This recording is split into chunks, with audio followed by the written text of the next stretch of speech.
Ноќта на 24 февруари 1978 година 5 мина мажи тргнале да гледаат кошаркаски натпревар на гостински терен, на 100 км оддалеченост од нивниот дом. И тоа е последниот пат кога некој ги видел нив. Прашањето што ги мачи сите 40 години подоцна е што се случува таа ноќ. За некои луѓе постои можноста дека нешто што не е од овој свет би можело да биде мешано во еден од најстрашните случаи на Америка.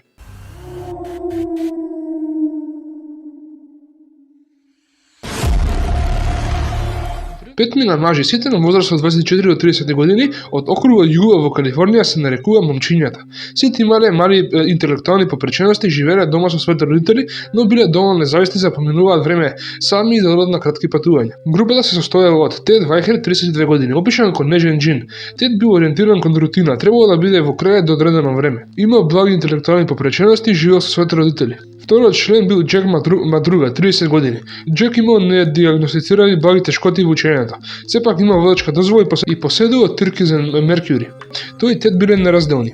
Четвртиот член е Вилијам Стерлинг, 29 години. Тој бил многу близок со Джек Мадруга и бил длабоко религиозен. И петиот член Гери Матајас, кој имал 25 години. Гери претходно бил отпуштен од војската поради насилни испади и напади. Подоцна му била диагностицирана параноидна шизофренија и со помош на секојдневни лекови станал одличен пациент. Тој е единствената личност која никош не била пронајдена. Момците застанаа до една продавница по напредорот, снабдувајќи се со бомбони и чоколадно млеко за враќање дома. Тие беа видени како се патуваат кон Јуба Сити.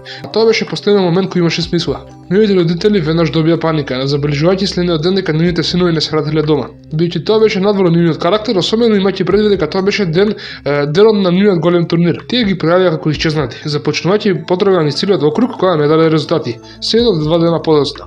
Автомобилот на Джек Мадруга беше пронајден заглавен во снежна лавина во националната шума Плумас, 50 мили во спротивна насока од рутата што требаше да следат момците. Еден прозорец од автомобилот исто така беше спуштен. Полицијата почна да пребарува шумата за какви било трагедија од момците, но бруталната зимска бура ги запре операциите. На 4 јуни 1978 година мотоциклисти кои што се возеле низ шума најшле на приколка на полициската шумска служба. Беше на 20 мили од местото каде што беше пронајден автомобилот на Мадруга со делумно скршен прозорец. Љубопитни, моторчиите ја отворија и беа пречекани со остран мирис на распаѓање.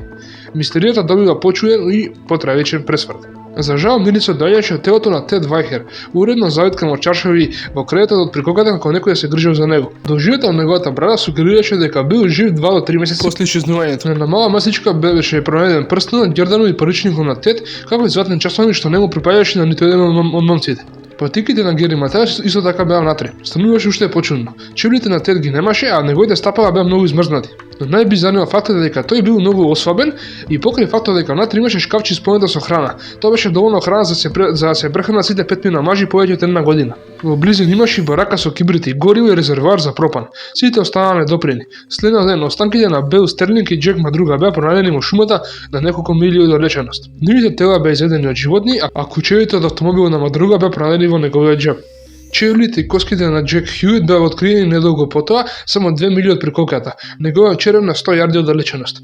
Гери Матајас никогаш не беше пронајден. Постоја неколку пријавувања за видувања за него, како и за момчињата, кои што беа направени во следните месеци. Сепак ниедно од нив не се покажа за сигурно. До ден денес се поминати повеќе од 40 години, а ние остануваме само со прашања и теории за тоа што се случува таа ноќ.